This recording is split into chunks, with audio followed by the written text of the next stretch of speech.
All righty. So Yeah. we're going to go to a new segment here. You're going to be our first person to ever do this segment, Bobby. We're going to give you a player's name. You got 30 seconds to give your quick thoughts on that player real quick. So we thought that'd be a fun little way here to get some extra thoughts on things besides just the training camp real quick. So I'm going to start her off real quick with a guy that we haven't mentioned at quarterback, Jameis Winston.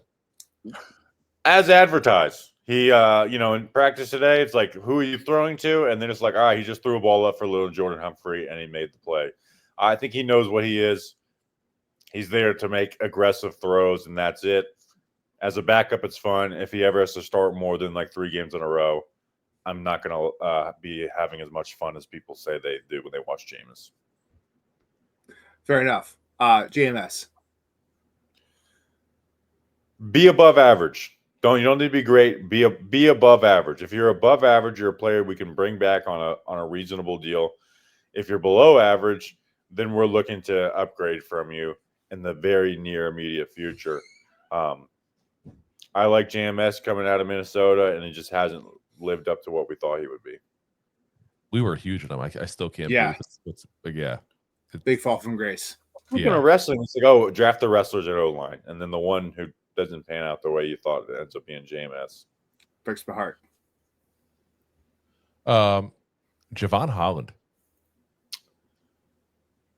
He needs to create turnovers. You can't just be a good safety when you get that contract and when you're brought to a new team. Get turnovers. 1 interception over the last 2 years, and that being a Hail Mary from our friend Tim Boyle. Got to be more than that, because if he is what he's been the last 2 years, it's a good player. It's an upgrade.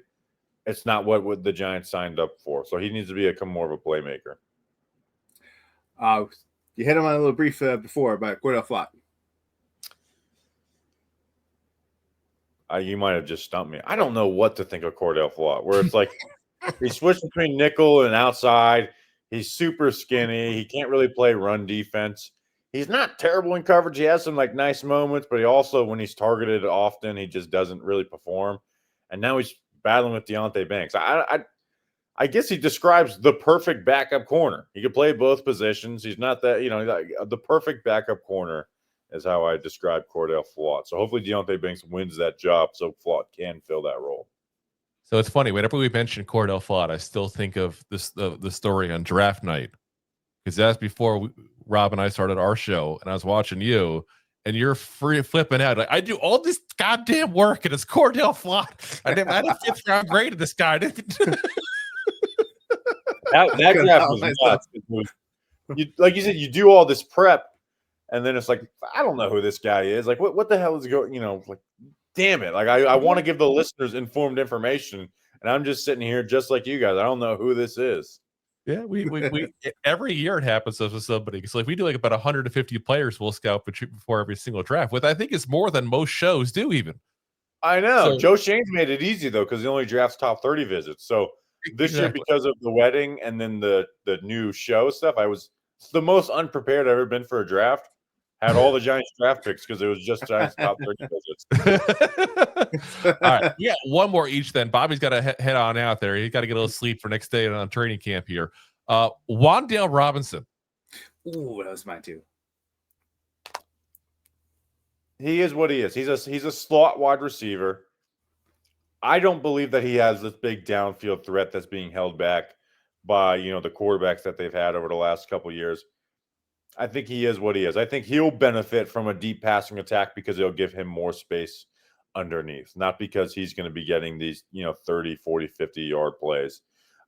If he was this amazing yak threat, I think he would have made more yak plays. He's a good yak player, but he's not this amazing yak player that's being held back because a ball was thrown on the 1 on his jersey instead of the 7.